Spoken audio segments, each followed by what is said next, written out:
lokal pagkatapos gilamang sini. Ang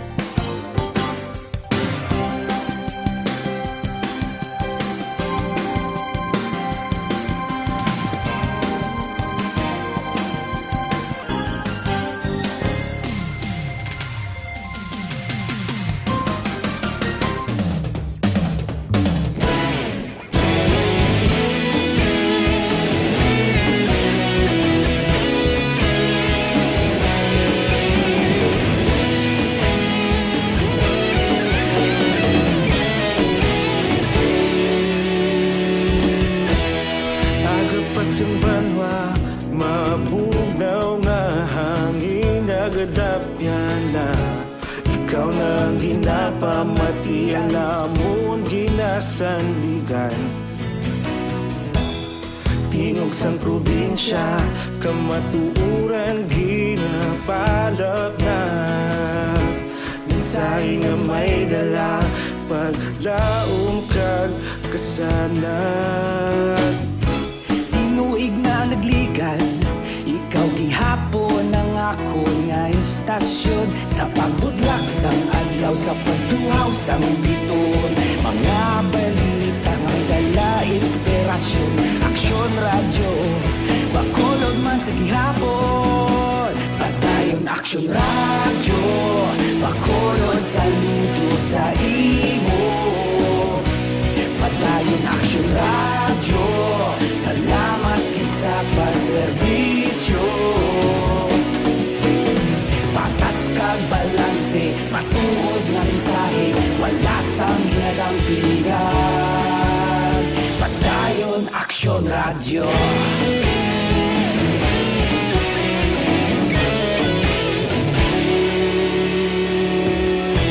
Bakolod nun kag Negrosanon inyong pamatian. Stasyon nga nagapalaplag sang kamatuuran. Mabakod nga prinsipyo, reporter handa sa serbisyo. Kahapon, karon kag sa gihapon, kita magapadayon. Tinuig na nagligan, ikaw gihapon ang ako nga istasyon. Sa pagbutlak sang adlaw, sa pagtuhaw sang biton, mga Aksyon Balita Morning Edition. Action Radio Philippine Standard Time, alas 6:07. Sa Manitalya na sa balita lokal, patay ang number 1 kagawad sa Barangay 2, Syudad sa Bacolod matapos gilutang samta nagainom sa Purok Masanag 1, Barangay 26 sa Siniman nga syudad kagabi. Ginkilala ang biktima nga si Romeo Canlas Jr., 33 anyo sa Barangay 2, Syudad sa Bacolod. Sa interview sa Action Radio, ginpahayag ni Police Major Reynanti Humocan, hepe sa Police Station number 4, si Canlas ang dead on arrival sa Doña Corazon, Locsin, Montelibano Memorial Regional Hospital.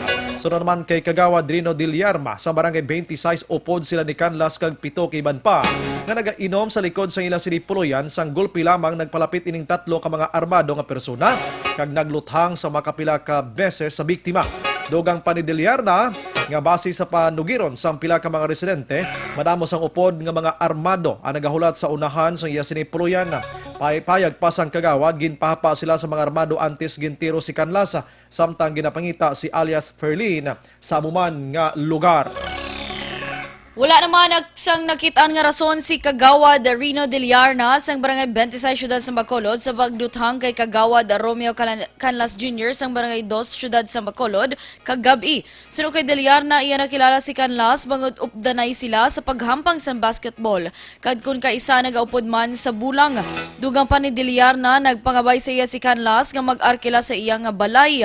Apang iya ginklaro nga wala siya sang nibaloan kung ano ang sitwasyon ni Canlas bilang kagawad sang Barangay 2. Santos. Si Diliana ang isa sa mga nakaupod ni Canlas ang natabo ang insidente sa guwa sang iyang puluyan. Sa interview sa Action Radio, ginpahayag ni Police Major Reynante Humocan, hepe sang Police Station No. 4, si Canlas ang dead on arrival sa Doña Corazon Locsin, Montelibana Memorial Regional Hospital. Sunod naman kay Barangay 26 Kapitan June Marby Orola, wala man siya sang nabalaan nga rason sa pagpatay kay Canlas. Balita Morning Edition. May angot yapon nga balita, mabuot, iyabuhat, kag maamiguhon. Ining paglaragway sang tiya nga sipunong barangay sang Barangay 2 Imelda Banguanga kay Barangay 2 No. 1 Kagawad Romeo Canlas Jr. ginluthang patay sang kagabi gid lamang. Sa interview sa Action Radio, ginsiling ni Banguanga nga wala siya sang nibaluan kung ano ang rason sa pagpatay sa iya sining hinablos. Bangod nagatrabaho lamang inibilang kagawad sang ila barangay. Dugang pa sang kapitan nagsaylo si Canlas sa Barangay 26 bangod may asawa na ini. Kagluyag man nga magpangabuhi siya sini galingon. Palayag pa sang kapitan wala man sang iban nga helikoton si Canlas magluwas gid lamang ini nga nagasagod sang baboy sa ila barangay. Samtang ginpaayag naman ni Police Major Reynante Humocan, hepe sa Police Station No. 4, ila pa ginausisa kung ano ang identity ni Ferlin nga ginapangita sa mga suspitsado antes ginluthang ang biktima. Sa iban pa nga balita lokal, kaso may kangtanan sa iligal nga pagdala sang armas nga nagalupok kag iligal nga droga ang atubangon sang 42 anyos nga lalaki. Natapos makuhaan sang para-ordnance nga pistola kag drug paraphernalia sang siya ang kapkapan sang mga nagresponder nga kapulisan. Ginkilalang sospetsado nga si Ronel Brillantes sang Granville 2, Barangay Mansilingan, syudad sang Bacolod. Si Brillantes ang una nga nakalali sang traffic enforcer nga si Alvin Rivera angot sa trapiko sa Dalan Lacson Hernais, Barangay 38. Sa pagresponder, nanday Police Corporal Walter Relota kag Raymond Tubilla, upod ang react team sang Police Station 1. Si Brillantes ang nakuhaan sang pistola sa sulod sang iya ginadala nga sling bag, kalakip ang magazine nga may 7 ka mga bala nga wala makalupok. Na-recover man ang isa ka heat-sealed transparent plastic sachet nga may unod nga suspected shabu, ginabulubanta na gabili sang 24,000 pesos. Preso sa selda sang Police Station 1 ang sospetsado kag natalana nga pasakaan sang kaso. Aksyon. Balita Morning Edition. Las 6:11 sa balita pa nga iban lokal wala nangin madinalanggon ang road safety program sa Land Transportation Office sa Conel TO6 sa syudad sa Bacolod ka probinsya sang Negros Occidental. Ininggin palayag ni LTO 6 Regional Director Roland Ramos sa kakulang sang kooperasyon sa mga motorista kag pumuluyo nga nagapanguna sa rason kung wala masunod ang tinutuyo nga program sang LTO. Dugang pa ni Ramos, makapila na ka beses nga gintuyo sang regional office nga istrikto ang road safety measures sa probinsya apang madamo sa gihapon ang wala nagakooperar diri kag mayara man sa mga nagapamalabag pa. Panomdom ni Ramos nga agud malikawan ang aksidente sa dalanon, kinanglan nga hibaluon gid ang layi sa dalanon kag ang pulisa nga ginapatuman sang LTO. Nagingyoban si Ramos sa publiko nga mas mangin na pasensyoso sa dalanon kabaghatag sa lugar sa tagsa ka mga motorista. Si Ramos aratalana nga magaretiro na sa maabot nga Enero 18 sining tuig 2020. Aksyon. Balita Morning Edition. Ginatugyan na lamang ni Executive Assistant kag Market Cluster Head Ernie Pineda sa pamunuan sa City Engineer's Office ang pagpatigan sa proyekto, ilabi na sa construction kag development sa Vendors Plaza sa bahin sang reclamation area sining nga tuig. Sunod kay Pineda natapos ng trabaho sa iya talatapan paagi sa pag-identify kag pagplastar sa mga benepisyaryo nga mga vendors, ilabi na ang mga naapektuhan sa ginpatuman nga clearing operation sa sidewalk. Dugang pa ni Pineda mayara na sang nagakaigo nga plano ang lokal nga panguluhan sang Bacolod angot sa among nga proyekto nga nagalakip sa pagpangita sang nagakaigo nga pondo. Sa piyak nga bahin ginklaro man sini nga wala ginatugutan sang syudad ang mga vendors nga makabalik liwat sa ilang nga pwesto nga ginabaligyan sa sidewalk gani iyara na sa bahin sang City Legal Enforcement Unit ang trabaho para sa pagpatuman sa mga nagakaigo nga regulasyon. Aksyon. Balita Morning Edition. Sa iban pang balita lokal, ginalawan Attorney John Anthony Sarel, Officer in Charge ng Commission on Elections o CONCOMELEC diri sa syudad sa Bacolod, Bacolod. Ang positibong kooperasyon sa Bacolod nun angot sa natala nga pag-resume sang voters registration sa plabuton nga Enero 20 sini nga tuig. Suno kay Sarel ila gid kunila na nga nabaton kahapon nga adlaw. Kon Biyernes ang Comelec in Bank resolution nga nagapatuman sang amo iyang aktibidad sa diin magalawig ini tubtob Setyembre 30 tuig 2021. Dugang panisarel ini ang kay gayunan sang tagsa ka mga individual nga magproseso sang ila tagsa ka mga registration, corrections of entry, transfer of residency kag iban pa nga mga concern bangod sa malawig nga panahon nga gintalana sang komisyon. Ginklaro man sini nga mayara gidman sang patigayunon nga mga satellite registration. Ang iya talatapan sa tagsa ka mga barangay apang ini ang himuan pa sang schedule sang iya talatapan sa palaabuton. Sa katapusan nga balita na lokal, ginaengganyo ni Provincial Veterinarian Dr. Renante De Sena ang mga backyard racers nga naguntat sa pagsagod sang baboy bangod sa issue sang African swine fever nga magbalik na sa pagsagod bangod ginalauman nga mas madamo pa ang demand sang amo nga produkto ilabi na nga ang probinsya sang Cebu, Panay kag Iloilo ang nagabakal na diri sa probinsya. Sunod kay De Sena sa karon nagalambot na sa 220 pesos ang kilo sang baboy sa mga merkado samtang 90 tubtob isa naman kagatos ang live weight sini. Sunod kay Desena ang mataas nga demand sang supply sang baboy ang makahatag sang dako nga bulig sa pangabuhian sa mga nagasagod sang baboy kag pasiguro man ni Desena nga supesyente ang baboy sa probinsya. Aksyong Alita Morning Edition. Las 6:14 pagbalik mga kaaksyon, bantayan. Mga detalye naman balita national pagkatapos ginabang sini.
Yung banwa, mabugnaw nga hangin nagadap yan na ikaw na ang ginapamati ang namon ginasanligan. Tingog sang probinsya, kamatuuran ginapalap na mensahe nga may dala paglaom kag kasanat. Tinuig na nagligan, ikaw gihapon ang ako nga istasyon sa pagbutlak sang adlaw sa pagtuhaw sang biton. Mga balita nga dala inspirasyon, aksyon radyo, Bacolod man sa gihapon. Padayon aksyon radyo, Bacolod saludo sa imo. Padayon aksyon radyo, salamat kisa pagserbisyo. Patas kag balanse, matuod nga mensahe, wala sang ginadang piligan. Padayon aksyon radyo.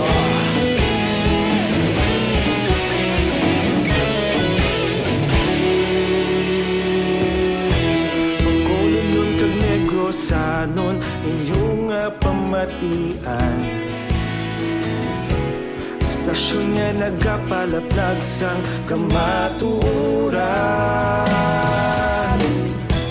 Mabakod nga prinsipyo, reporter handa sa serbisyo. Kahapon, karong tag sa gihapon, kita magapadayon. Tinuig na nagligan, ikaw gihapon ang ako nga istasyon sa pagbutlak sang adlaw sa pagtuhaw sang biton.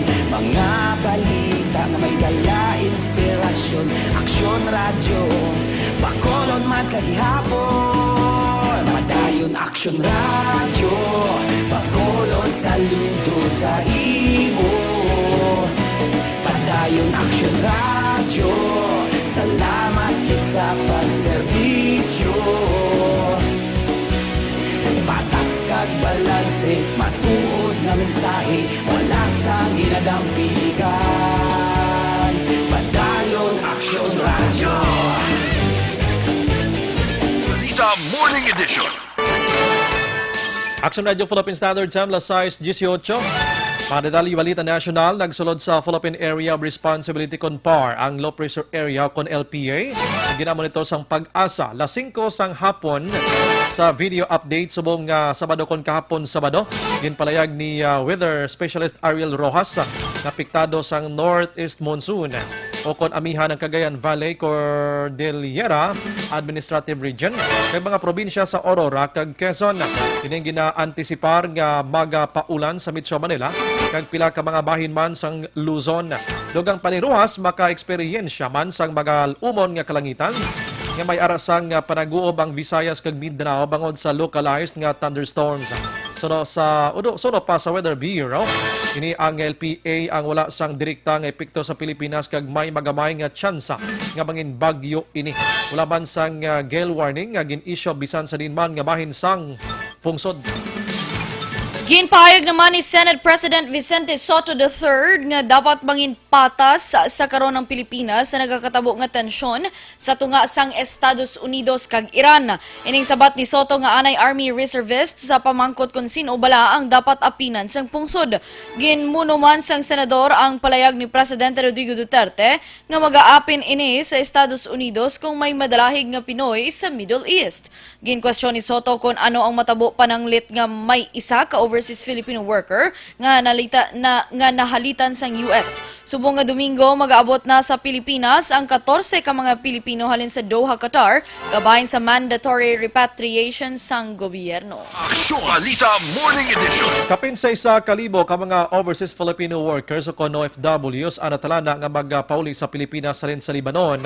Kabahin sa repatriation order ni Presidente Rodrigo Duterte bangod sa tensyon sa tunga sang Iran kag Estados Unidos.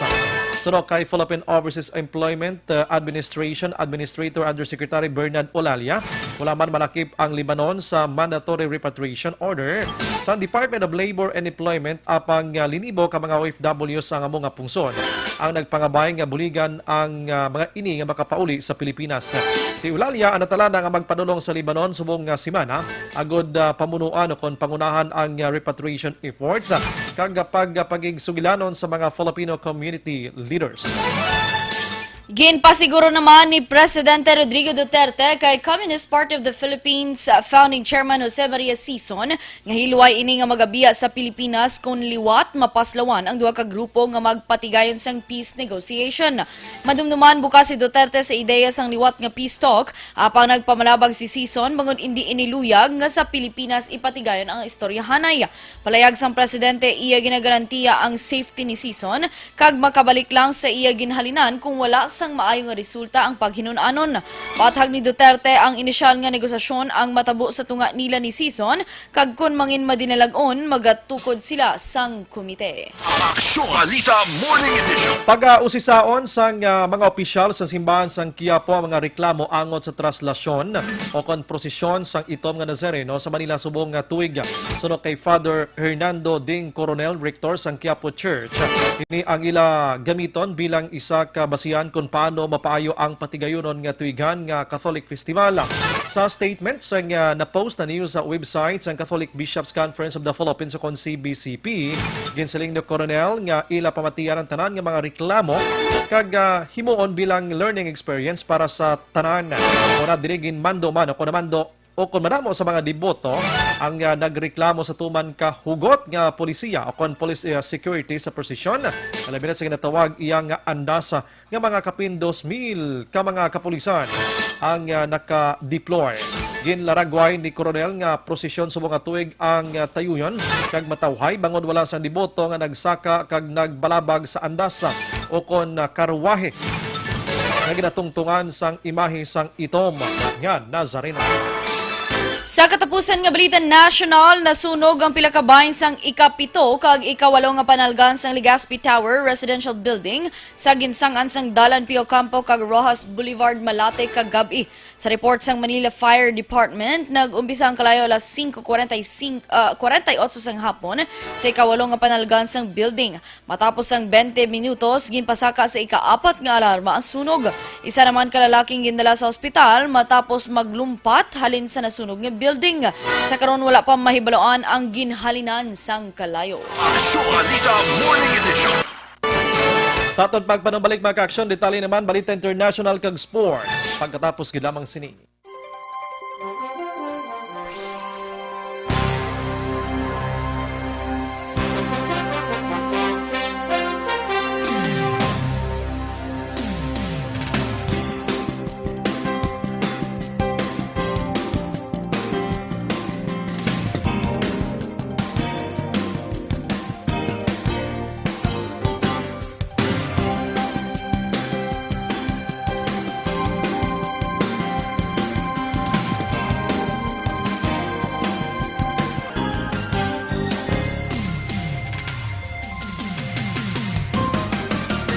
Balita Morning Edition. Sa detalye na sa balita international, patay ang 12 ka mga tawo nga sakay sa naglugdang nga baruto sa Ionian Sea subong kahapon Sabado. Sunod sa Greek Coast Guard, nagapadayon pang search kag rescue operation matapos ma-recover ang bangkay sang 12 ka mga sakay nga lunsay mga migrant o kon asylum seekers samtang 20 naman ang nakaluwas. Kapin 50 ka mga persona ang sakay sa amo nga baruto samtang nagalayag sa baybayon malapit sa isla sang Paxi kag magapadulong kuntani sa pungsod Italy. Anom ka mga Coast Guard patrol boats kag duha ka mga Navy helicopters ang nagapatigayon sang rescue operations kalakip ang nakalabay nga 4 ka mga cargo ships.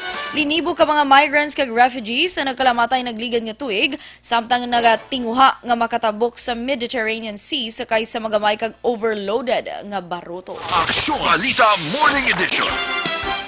Sa balita sports, balantayan ni karon sa gabi malantaw tani. Liwat aksyon na din masaksihan na ang makahalawat-hawat. Kamaloko sang gaubran nga news ni. Nga hampang sa Ginebra San Miguel kag Meralco Bolts karon sa gabi sa pagpadayon sang PBA Governors Cup ginatawag nga best of 7 finals sa Araneta Coliseum. Kini matapos magpatas sa 1-1 ang serye. Kag sa Game 3 nga mag-umpisa naman karon las 6:30 sang gabi. Tag sa ka-team nagatinguha nga makaabansi sang 2-1 nga score. Nangin makahalawat-hawat man ang hampang bangod nagdaog ang Ginebra sa Game 1 sa 4 lamang ka puntos nga abanse. Samtang nakabawi naman ang Meralco sa Game 2 sa abanse iyang 2 lamang ka puntos. Kini ang ikatatlo nga pag-inkwentrohan ay sang Ginebra kag Meralco sa finals. Una sadto 2016 nga ginsundan sa 2017 sa di nakuha tanan sang Ginebra San Miguel ang kampyonato. Ati alang-alang guruga po magdaog ni. Aksyon Balita Morning Edition. Ikaw din ka, Ginebra ka kon Meralco. Huwag kabalon. Batang aksyon. Batang aksyon. Sa mga tigulang aksyon, hindi ka? Hindi ko yan. Nagluluhod ko sa kasakit sa tuhod ko na ano. Bulo basket ka pa. May tamyawon ikaw, Inday? Good morning kay Maria Beth Undang Pacquiao. Uy! Oh! Good morning, Action Radio. Nakibot mo ko ba? Good morning, Action sa radyo. Oh. Bingis. Pamilya giniguro ni Pacquiao. Base man. Kita lagsama lang niya sila yung mga apelyido mo. Oo. Bing Eusebio Paguntalan, may aga dira sa Pinas, Brian, watching from Kuwait. Wow. Musta ka mo da sa Kuwait? Great lang ko may aga sa taran nga taga Tuburan, Barangay Pandanon. Beng Diasis, good morning, Bacolod. Grace Bravo, good morning, Action Brian, kag Action Eden.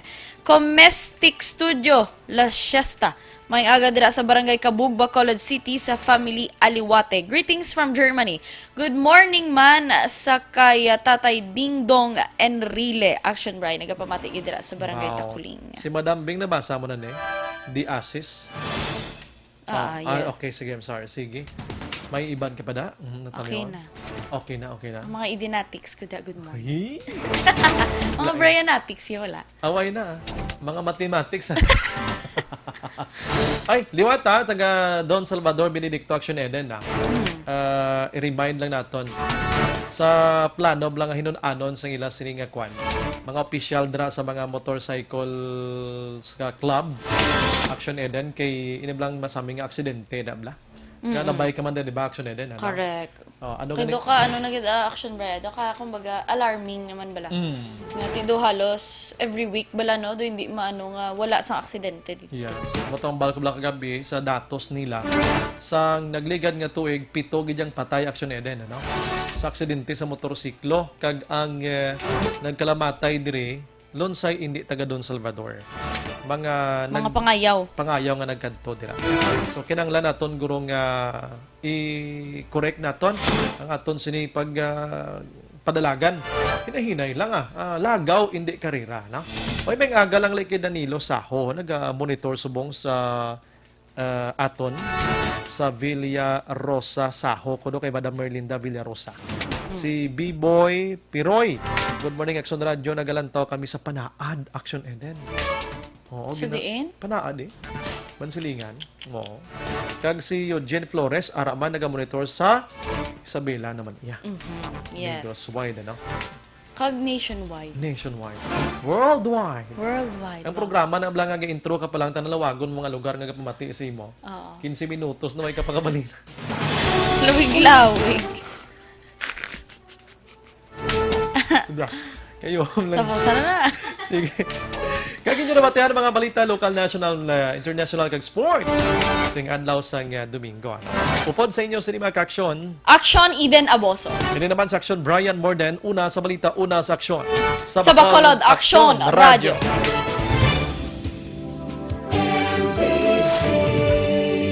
Manila Broadcasting Company. Sa balita. Komentaryo. Isyu.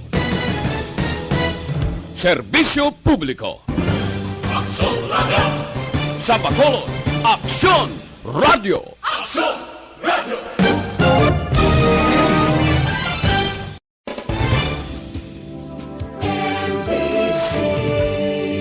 Manila Broadcasting Company. Sa balita. Komentaryo. Isyu. Serbisyo publiko. Sa Bacolod, Aksyon Radio.